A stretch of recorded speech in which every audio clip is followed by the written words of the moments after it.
Assalamualaikum warahmatullahi wabarakatuh. Perkenalkan, nama saya Andi Novita Indriani. Assalamualaikum warahmatullahi wabarakatuh. Perkenalkan, nama saya Balkis Hasna Syaukia dari kelompok 3, kelas 12 MIPA 2. Perkenalkan, nama saya Diana Maritza Mubarak. Assalamualaikum warahmatullahi wabarakatuh. Saya Fitri Mutia Faira dari 11 IPA 2 kelompok 3. Assalamualaikum warahmatullahi wabarakatuh. Nama saya Muima Safitri dari kelas 12 IPA 2. Perkenalkan, nama saya Nurhaliza Salsabila Hanum. Assalamualaikum warahmatullahi wabarakatuh. Nama saya Safa Nabila, saya dari kelas 12 IPA 2. Saya ingin mempresentasikan tentang keterkaitan senyawa karbohidrat, protein, dan lemak pada katabolisme. Kami akan menjelaskan dan mempresentasikan mengenai biologi, materi, metabolisme dalam sel. Pengertian glikolisis. Glikolisis merupakan proses pengubahan glukosa menjadi 2 molekul asam pirufat dengan menghasilkan ATP dan NADH. Ciri-ciri glikolisis antara lain berlangsung secara anaerob, terjadi di sitoplasma atau sitosol, menghasilkan 2 molekul asam pirufat, 2 molekul ATP, 2 molekul NADH. Juga terdapat 10 langkah perubahan mulai dari glukosa sampai terbentuknya asam pirufat.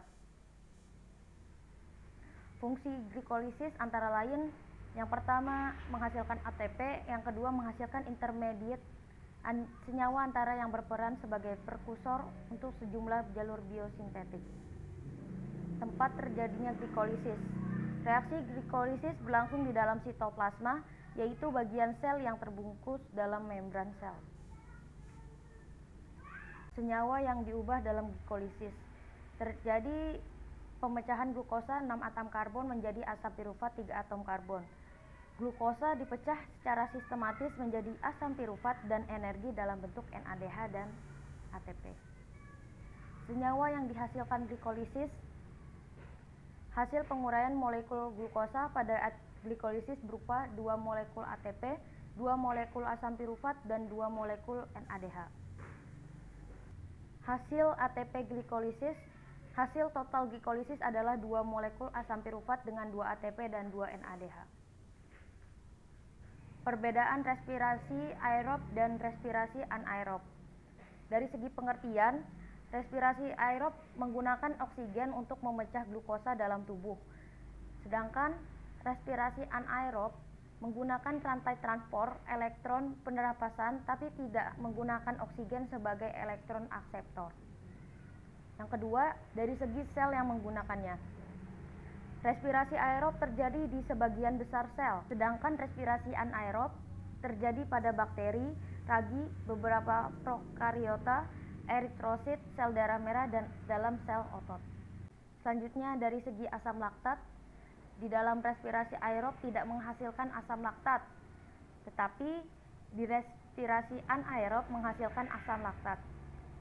Selanjutnya, dari segi produk, di respirasi aerob karbon dioksida, air, dan energi, sedangkan respirasi anaerob asam laktat, energi, etanol, dan karbon dioksida. Dari segi tahapan, di respirasi anaerob yaitu ada glikolisis, siklus Krebs, rantai transportasi elektron. Sedangkan di respirasi anaerob hanya glikolisis dan fermentasi saja. Dari segi jumlah energi yang dirilis, di respirasi aerob terdapat 2900 kJ per mol glukosa, sedangkan di respirasi anaerob hanya terjadi 120 kJ per mol glukosa. Ingin bertanya, apa saja senyawa yang dapat dihasilkan dari dekarboksilasi oksidatif asam pirufat? Yang kedua adalah dekarboksilasi oksidatif. Dekarboksilasi oksidatif merupakan tahap kedua setelah glikolisis. Proses ini diawali dengan perubahan asam pirufat menjadi asetil koenzim A atau asetil-CoA yang menghasilkan senyawa sampingan CO2 dan NADH. Dekarboksilasi oksidatif terjadi di mitokondria, lebih tepatnya yaitu di bagian matriks mitokondria. Reaksi ini mengubah asam pirufat yang memiliki 3 atom menjadi asetil-CoA yang memiliki 2 atom. Senyawa yang dihasilkan oleh proses ini yaitu 2 asetil-CoA dan senyawa sampingannya yaitu 2 CO2 dan 2 NADH. Nah, di sini terdapat reaksi singkatnya yaitu 2 asam pirufat, dia bereaksi dengan 2 koenzim A lalu menghasilkan menjadi 2 asetil-CoA dan senyawa sampingan 2 CO2 serta 2 NADH. Di sini terdapat gambar proses dekarboksilasi oksidatif. Ini bisa dilihat gambarnya.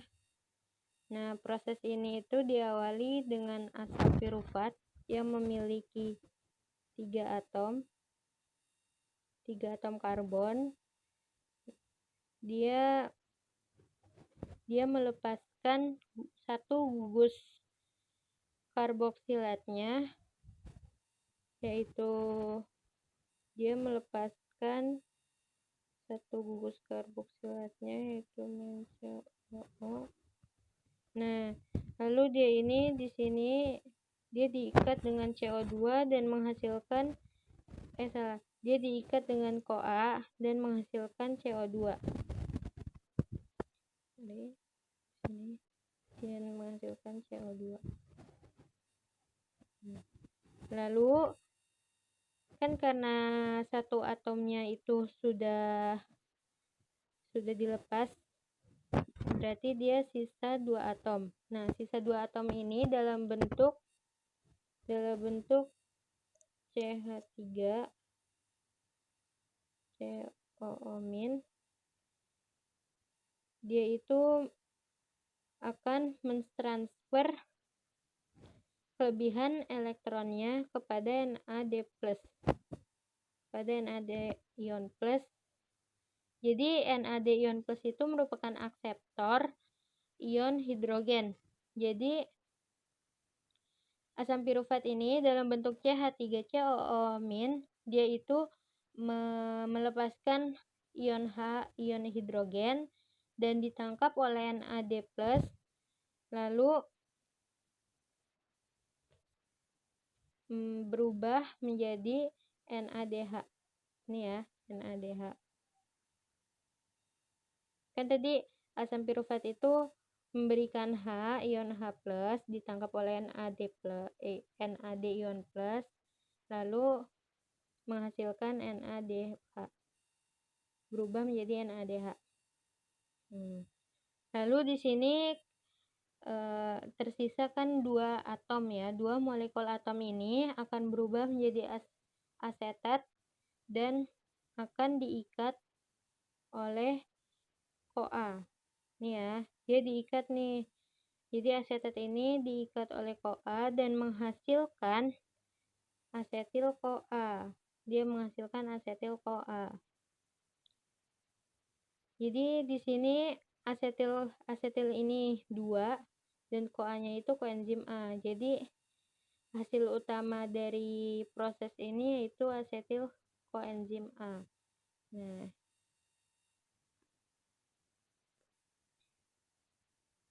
Nah, jadi bisa kita lihat hasil dari proses dekarboksilasi oksidatif yaitu CO2.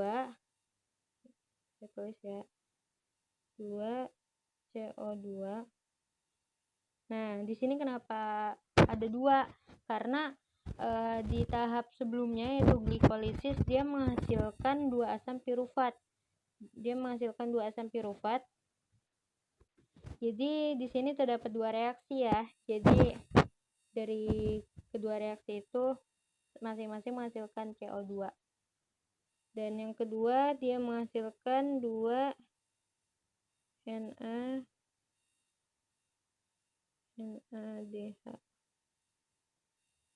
Lalu dia yang ketiga menghasilkan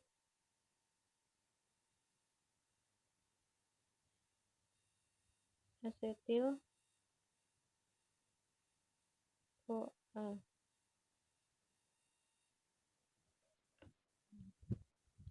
Jadi kesimpulannya itu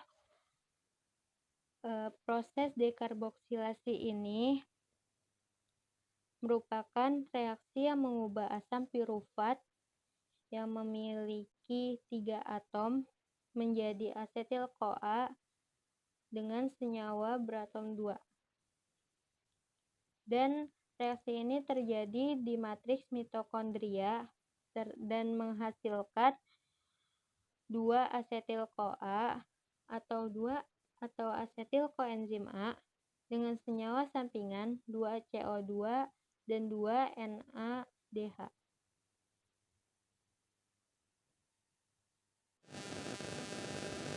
Lalu tahap ketiga ialah siklus Krebs. Siklus ini sering disebut sebagai siklus asam sitrat karena menghasilkan senyawa awal berupa asam sitrat. Pada tahap ini akan dihasilkan 2 molekul ATP, 6 molekul NADH, 2 molekul FADH, dan 4 molekul CO2. Siklus Krebs ini terjadi di matriks mitokondria. Dia sama dengan tahap dekarboksilasi oksidatif. Keduanya ini terjadi di matriks mitokondria. Dan pada siklus ini itu senyawa yang diubah yaitu asetil-CoA, asetil koenzim A menjadi energi untuk tubuh atau ATP dari CO2 sebagai produk sampingannya. Dan senyawa yang dihasilkan yaitu 6 NADH, 2 FADH, 2 ATP, dan 4 CO2. Hasil ATP terakhirnya itu ada 24 ATP. Nah, di sini terdapat reaksi singkatnya yaitu 2 asetil-CoA yaitu bereaksi dengan 2 asam oksaloasetat dan dia menghasilkan 6 NADH, 2 FADH, 2 ATP, dan 4 CO2. Di sini terdapat gambar proses siklus Krebs. Jadi ini proses dalam siklus Krebs. Nah, jadi prosesnya itu diawali dengan asetil koenzim A yang mempunyai 2 karbon. Dia itu bereaksi dengan oksaloasetat yang mempunyai 4 karbon, menghasilkan asam sitrat yang mempunyai 6 karbon.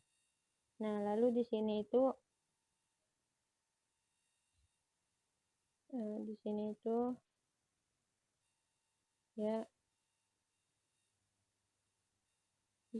masuk H2O sebagai reaksi. Lalu asam sitrat ini dia masuk nih H2O sebagai reaksi, maka menghasilkan asam isositrat yang beratom 6. Nah, lalu di sini ada NAD+. Dia ini meminta ion hidrogen, terus dikasih nih ion hidrogennya dikasih, maka menjadi NADH. Nah, lalu di sini asam isositrat itu melepas 1 karbon dan menghasilkan CO2. Lalu berubah menjadi asam alfa ketoglutarat yang beratom 5. Karena kan di sini sebelumnya dia udah melepas karbon dan menghasilkan CO2. Lalu di asam alfa ketoglutarat ini NAD+ ini dia datang, dia minta ion H+, terus dikasih sama asam alfa ketoglutarat dan ditangkap oleh NAD ion plus, lalu berubah menjadi NADH. Nah, di sini asam alfa ketoglutarat ini melepaskan 1 karbon dan menghasilkan CO2. Nah, lalu di sini itu CoA masuk, jadi habis itu menjadi suksinil CoA yang beratom 4. Nah, di sini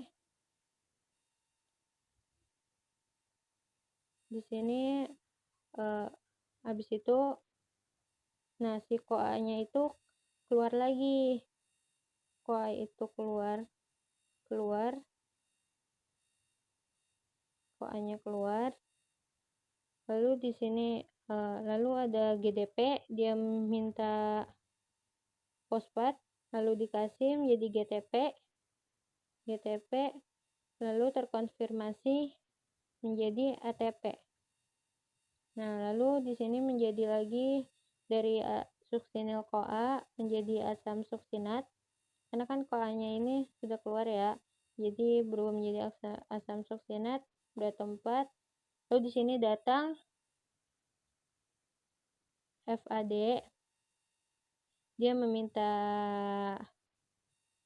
minta hidrogen, lalu dikasih jadi FADH2. Lalu berubah menjadi asam fumarat berat 4. Lalu di sini ia bereaksi dengan H2O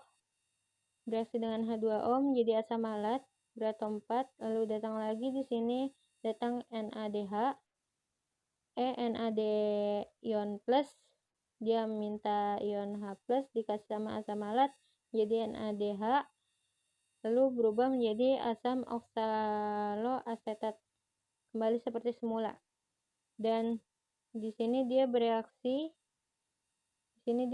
dengan asetil CoA dan seterusnya. Oke, jadi di sini saya jelaskan ulang. Jadi asetil CoA ini beratom 2, dia bereaksi dengan asam oksaloasetat yang beratom 4, berubah menjadi asam sitrat beratom 6, terus dia bereaksi dengan H2O menjadi asam isositrat beratom 6. Lalu di sini NAD+ ini datang minta ion H, dikasih jadi NADH. Lalu asam isositrat ini melepas karbon dan berubah menjadi CO2, lalu menjadi asam alfa ketoglutarat yang memiliki 5 karbon. Datang NAD+, dia minta ion H lagi, jadi dikasih jadi NADH. Lalu di sini asam alfa ketoglutarat ini melepas karbon menjadi suksinil CoA 4 karbon. Di sini dia koenzim A itu masuk, jadi suksinil koenzim A yang memiliki 4 karbon, lalu CoA-nya itu keluar. Terus di sini ada GDP itu minta fosfat jadi GTP dan terkonfirmasi menjadi ATP, lalu menjadi suksinil CoA ini menjadi asam suksinat yang beratom 4. Ada FAD datang, dia minta H, jadi dikasih jadi FADH2, lalu menjadi asam fumarat, lalu dia bereaksi dengan H2O menjadi asam malat. Lalu di sini NAD ion plus datang, dikasih ion H jadi NADH dan berubah menjadi asam oksaloasetat. Jadi itu penjelasannya ya. Jadi di sini di siklus Krebs ini dia itu menghasilkan di siklus Krebs ini dia itu menghasilkan 1, 2, 3. Dia menghasilkan 3 NADH.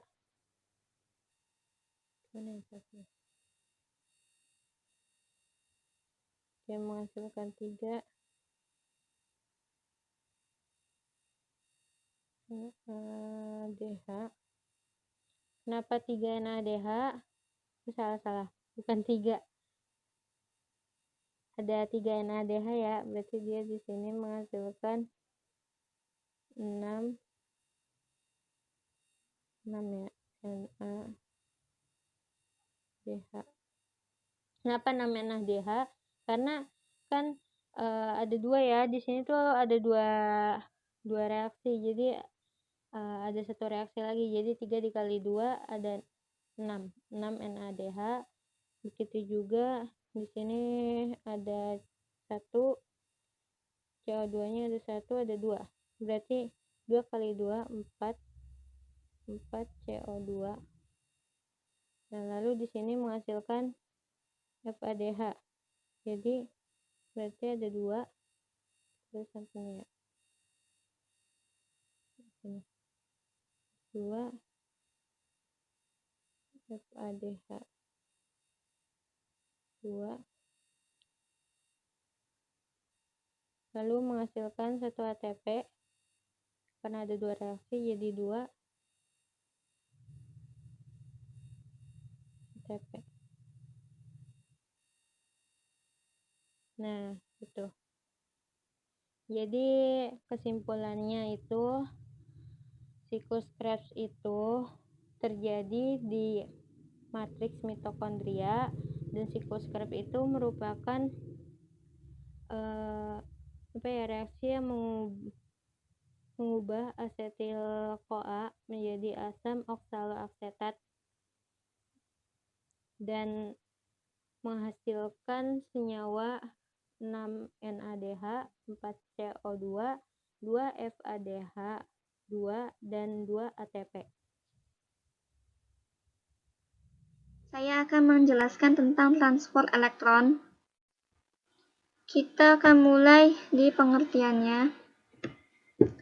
Transport elektron adalah suatu proses produksi atau proses menghasilkan ATP dari NADH dan FADH yang berasal dari glikolisis,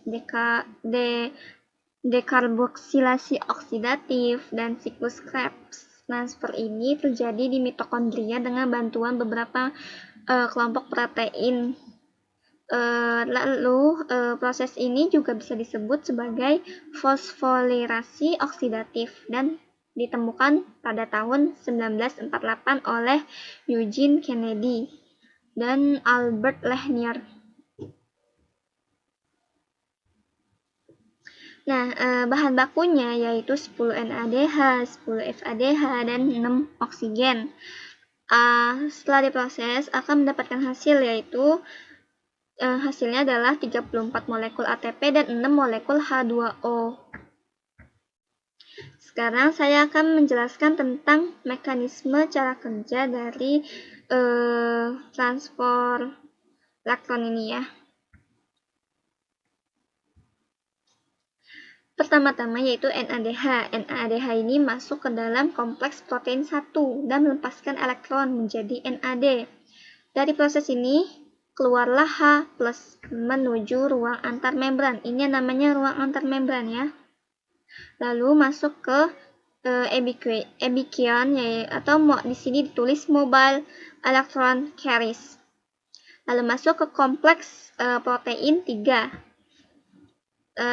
Dan proses ini mengeluarkan H+ juga, lalu ke sitokrom, lalu ke kompleks protein 4 dan tetap yaitu mengeluarkan H+, berakhir menjadi H2O. Kemudian H+ yang sudah keluar ini akan masuk ke dalam ATP sintase, masuk dan menghasilkan ATP. Satu NADH ini menghasilkan 3 ATP ya. 1, 2, 3. Lalu kita beralih ke FADH. FADH ini masuknya itu di sini ya. Di kompleks protein 2. Melepaskan elektron lalu menjadi FAD. Dia lalu menuju sini. Tetap ya sama yaitu di ebikion atau di sini ditulisnya mobile electron carriers. Lanjut ke kompleks protein 3 yaitu di sini dan mengeluarkan H+ juga, lalu ke sitokrom, lalu ke kompleks protein 4 mengeluarkan H+ juga dan berakhir sama seperti NADH yaitu menjadi H2O. H+ yang di sini sama yaitu masuk ke ATP sintase dan menghasilkan ATP. Satu FADH ini menghasilkan 2 H plus 1, 2. Respirasi anaerob atau fermentasi. Respirasi anaerob disebut juga fermentasi atau respirasi intramolekul, yang bertujuan untuk mendapatkan energi, tetapi energi yang dihasilkan lebih sedikit daripada energi yang dihasilkan respirasi aerob. Pada fase ini hanya ada fase pertama, yaitu asam pirufat diubah menjadi alkohol. Dalam reaksi anaerob dapat dijelaskan bahwa memiliki reaksi C6H12O6 menjadi 2C2H5OH ditambah 2CO2 dengan ATP-nya. Respirasi anaerob dapat berlangsung di udara bebas tetapi tidak memakai O2, yaitu oksigen yang tersedia di udara. Asam pirufat dalam respirasi anaerob yaitu intramolekul dapat mengalami perubahan, yaitu menjadi etanol ataupun asam laktat yang disebut juga asam susu. Terlihat bahwa enzim dehidrogenase menjalankan 2 fungsi sekaligus, yaitu mengambil hidrogen dan menambahkan hidrogen ke zat lain. Zat yang memberikan hidrogen disebut donor. NAD+ merupakan zat donor, dan yang menerima hidrogen disebut akseptor. Respirasi aerob dan respirasi anaerob memiliki perbedaan yang sangat jelas. Respirasi aerob membutuhkan oksigen, sedangkan anaerob tidak membutuhkannya. Respirasi aerob tempat terjadinya dalam mitokondria, sedangkan anaerob dalam sitoplasma. Respirasi aerob memecah glukosa menjadi sempurna, yaitu menjadi CO2 dan H2O, sedangkan anaerob tidak memecah sempurna. Respirasi aerob menghasilkan 38 ATP, sedangkan respirasi anaerob hanya menghasilkan 2 ATP. Respirasi aerob, hidrogen yang dibebaskan bergabung dengan O2 jadinya H2O, sedangkan respirasi anaerob, hidrogen yang dibebaskan bergabung dengan produk antara, yaitu membentuk asam laktat dan etanol. Respirasi aerob keberlanjutan tanpa batas, jadi terus-menerus, sedangkan anaerob keberlanjutan jangka pendek. Reaksinya dapat dilihat bahwa respirasi aerob yaitu C6H12O6 ditambah 6O2 menjadi 6H2O ditambah 6CO2 ditambah 38 ATP. ATP-nya lebih banyak daripada respirasi aerob yang hanya menghasilkan 2 ATP.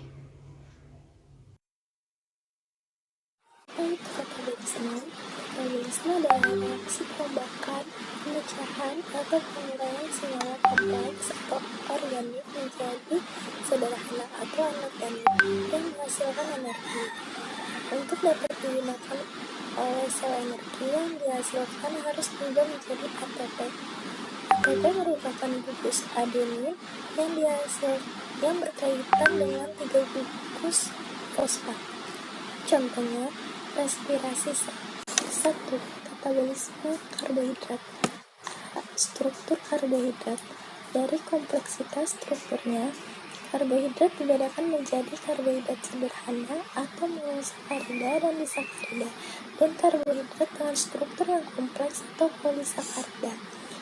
Fungsi karbohidrat adalah 1.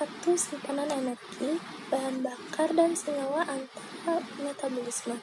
2. Bagian dari kerangka struktural dari pembentuk RNA dan DNA. 3. Merupakan elemen struktural dari dinding sel tanaman maupun bakteri. 4.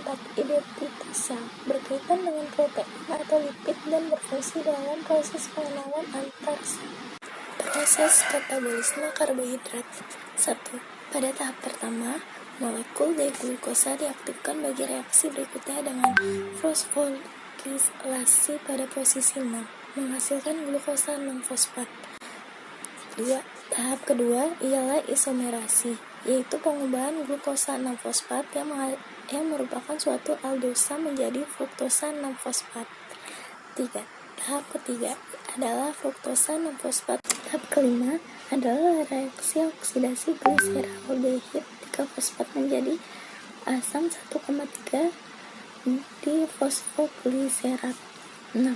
Reaksi berikutnya adalah reaksi pembentukan asam fosfoenol pirufat dari asam 2-fosfogliserat dengan katalisis enzim enolase dan ion mega 2 plus sebagai kofaktor. 7. Tahap terakhir pada glikosasi ialah reaksi pemindahan gugus fosfat berenergi tinggi dari fosfoenol pirufat ke ADP yang dikatalisis oleh enzim pirufat kinase sehingga terbentuk glikosasi ialah reaksi pemindahan gugus fosfat berenergi tinggi dari fosfoenol pirufat dari asam 2-fosfogliserat dengan katalisis enzim enolase dan ion mega 2 plus sebagai kofaktor. 7. Tahap terakhir pada glikosasi ialah reaksi pemindahan gugus fosfat berenergi tinggi dari fosfoenol pirufat ke ADP yang dikatalisis oleh enzim pirufat kinase sehingga terbentuk molekul ATP dan molekul asam pirufat. 2. Katabolisme lemak. Struktur lemak. Berdasarkan struktur dan fungsinya, lemak dibagi menjadi bermacam-macam. 1.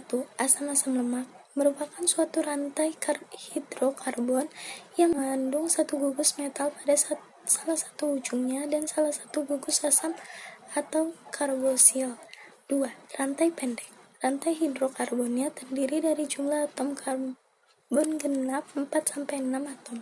Fungsi lemak. 1. Sebagai penyusun struktur membran sel, dalam hal ini lipid berperan sebagai barrier untuk sel dan mengatur aliran material-material. 2. Sebagai cadangan energi, lipid disimpan sebagai jaringan adiposa.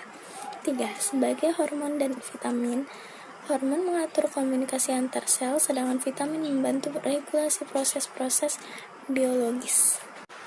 Proses katabolisme lemak. Pemecahan atau katabolisme lemak dimulai saat lemak berada di dalam sistem pencernaan makanan. Lemak akan dipecah menjadi asam lemak dan gliserol. Untuk dapat menghasilkan energi, asam lemak akan mengalami oksidasi yang terjadi di dalam mitokondria, sedangkan gliserol dirombak secara glikosis. Setelah berada di dalam mitokondria, asam lemak akan mengalami oksidasi untuk menghasilkan energi.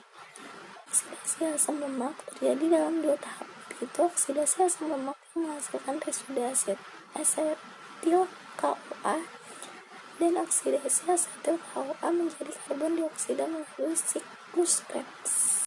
3. Katabolisme protein. Struktur protein. 1. Struktur primer. Struktur primer protein yang dilakukan oleh ikatan-ikatan peptida yang kovalen. 2. Struktur sekunder. Hal ini menunjuk kebanyakan struktur heliks AA atau lembaran berlipat B setempat yang berhubungan dengan struktur protein secara keseluruhan. 3. Struktur tersier.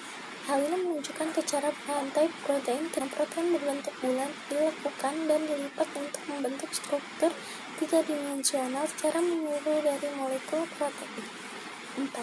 Struktur partener. Banyak protein ada sebagian oligomer atau molekul besar terbentuk dari pengumpulan khas dari substratum yang identik. Fungsi protein. 1. Membentuk jaringan atau bagian tubuh lain pertumbuhan. 2. Pemelihara atau dewasa. 3. Membentuk sel darah, membentuk hormon, enzim, antibodi, dan lain-lain. 4. Memberi tenaga atau protein sparing efek pengaturan atau enzim hormonal. Proses katabolisme protein. Ada 2 tahap pelepasan gugus amin dari asam amino, yaitu transaminasi dan deaminasi oksidatif. Transaminasi adalah enzim aminotransferase memindahkan amin kepada A-ketuglutarat menghasilkan glutamat atau kepada oksalohasa asetat menghasilkan aspartat.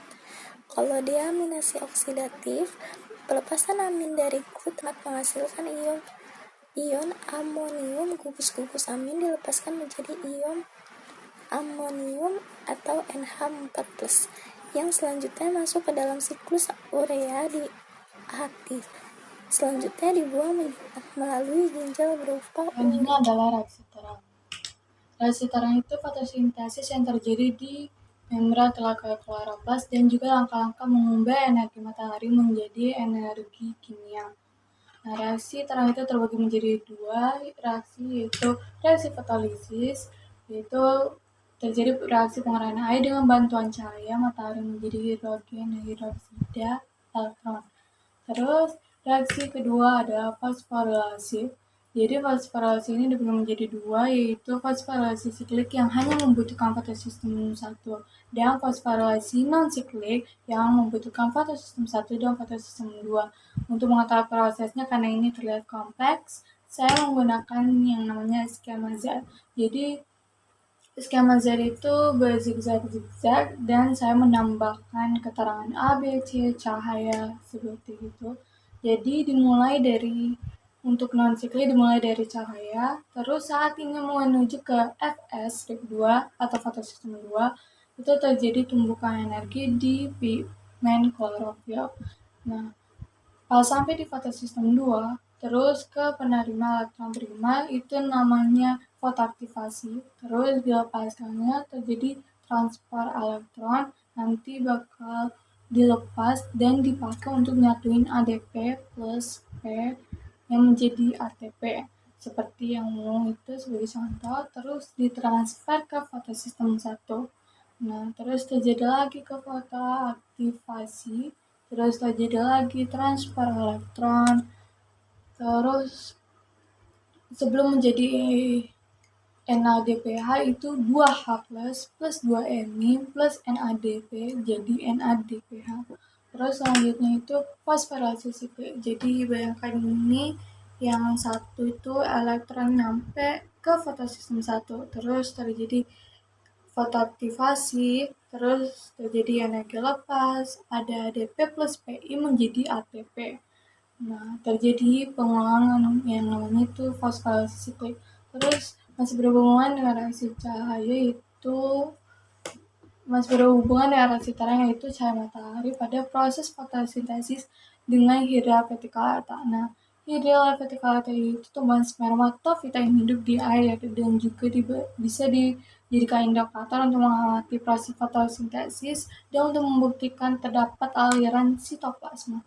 Nah, Hydra verticillata ini dapat melakukan fotosintesis karena adanya cahaya matahari dengan dibuktikannya gelembung-gelembung yang keluar dari batang Hydra verticillata. Nah, ini reaksi yang terjadi saat berfotosintesis CO2 plus H2O dibantu dengan cahaya matahari menjadi C6H12O6 plus O2 plus energi panas. Reaksi gelap anabolisme.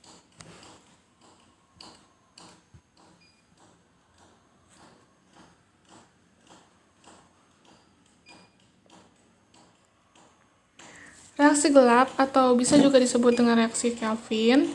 Kenapa dia disebut reaksi Kelvin? Karena reaksi ini ditemukan oleh seorang ilmuwan bernama Melvin Kelvin. Reaksi gelap adalah reaksi pada fotosintesis yang berlangsung di dalam stroma kloroplas dan pada prosesnya tidak memerlukan cahaya matahari sebagai sumber energinya. Meskipun disebut reaksi gelap, reaksi fotosintesis ini tetap terjadi di siang hari. Energi yang diperlukan dalam reaksi gelap yaitu CO2, ATP, dan NADPH, yang dimana ATP dan NADPH ini diperoleh dari hasil reaksi terang. Ada 3 tahapan dalam reaksi gelap, yaitu 1. Fiksasi CO2 atau pengikatan karbon dioksida dan senyawa ribulosa bifosfat atau RUBP oleh enzim Ruby-Scott. Pengikatan ini akan mengakibatkan terbentuknya molekul 6 atom karbon yang tidak stabil. Kemudian, molekul ini pecah menjadi 12 molekul asam fosfogliserat atau PGA. 2. Pada tahap kedua yaitu reduksi senyawa PGA. Tahap ini itu ketika tahap reduksi senyawa PGA fosfat akan diterima PGA dari ATP. Hal itu mengakibatkan terbentuknya senyawa 1,3 bifosfogliserat.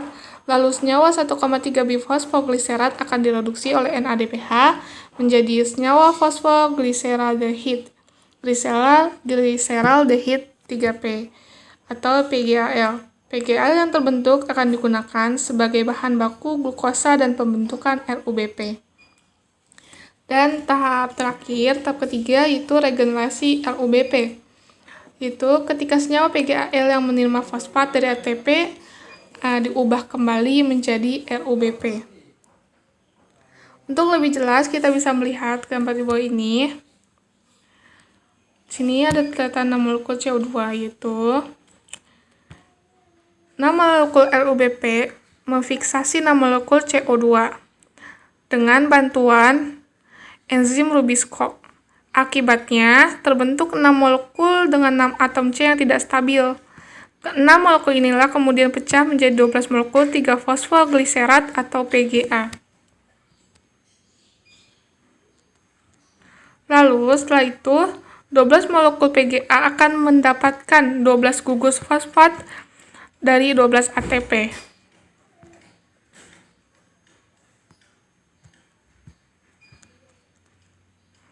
Hal ini mengakibatkan terbentuknya 12 molekul 1,3 bifosfoglycerat.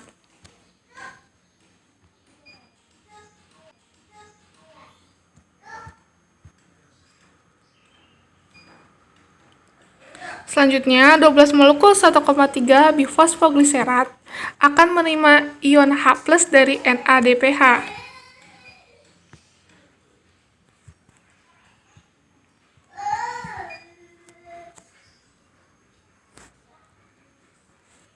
Sehingga tereduksi menjadi 12 molekul fosfogliseraldehid 3P atau PGAL.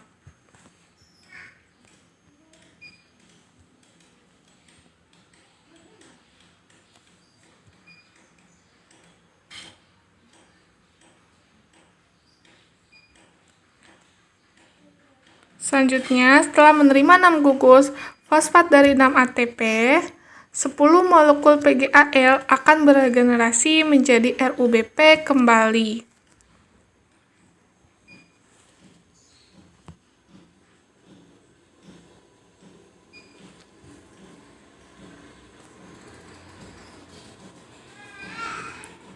Sedangkan 2 molekul PGAL lainnya saling bergabung membentuk satu molekul glukosa atau juga disebut C6H12O6.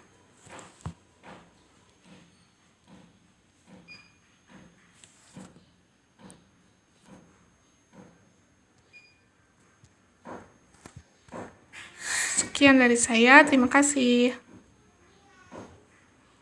Assalamualaikum warahmatullahi wabarakatuh. Sekian dari kami. Kurang lebihnya mohon maaf. Wassalamualaikum warahmatullahi wabarakatuh.